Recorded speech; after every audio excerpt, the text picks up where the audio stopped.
বিসমিল্লাহির রহমানির রহিম। মুরাদনগরে যাওয়ার পথে দেখলাম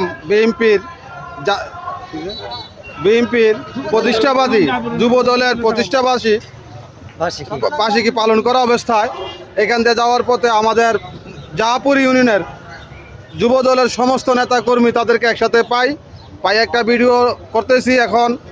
যেই জাহাপুর ইউনিয়নের যুব দলের বিএনপির যেই সভাপতি, ওনার কাছ থেকে একটু বক্তব্য নেব। তো এই কামল লেম্বর ভাই, আপনি কিছু বলেন। আসসালামু আলাইকুম ওয়া রাহমাতুল্লাহি ওয়া বারাকাতুহু।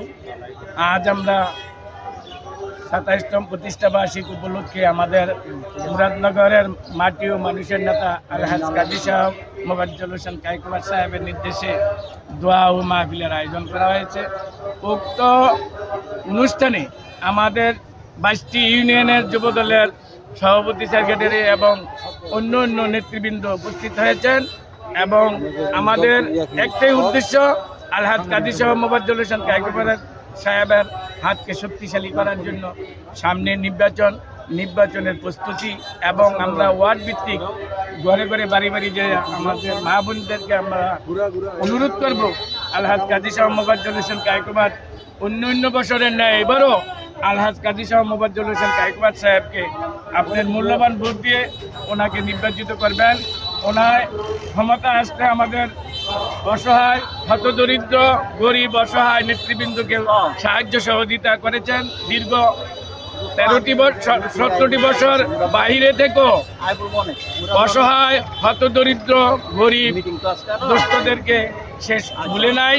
ওইখান থেকেও তাদেরকে ত্রাণ, বিভিন্ন সহযোগিতা, সেলাই মেশিন, গরু, ছাগল বিভিন্নভাবে এবং যারা চিকিৎসা করতে পারে নাই অসুস্থ রোগীকে আর্থিক সহযোগিতা দান করেছেন।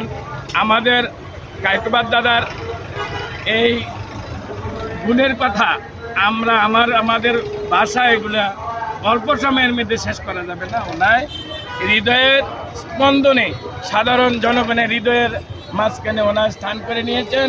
আলহাজ কাজী সাহেব মোবাজ্জল হোসেন কায়কোবাদ সাহেব এবারও বিপুল ভোটে জয়লাভ করবে সে আশাবাদ ব্যক্ত করে আমি আমার সংক্ষিপ্ত বক্তব্য এখানে শেষ করলাম। আসসালামু আলাইকুম ওয়া রাহমাতুল্লাহ। জাহাপুর ইউনিয়নের সাংগঠনিক সম্পাদক যুব দলের মোহাম্মদ বাহাদুর ভাই কিছু বলেন। বিসমিল্লাহির রহমানির রহিম। আসসালামু আলাইকুম।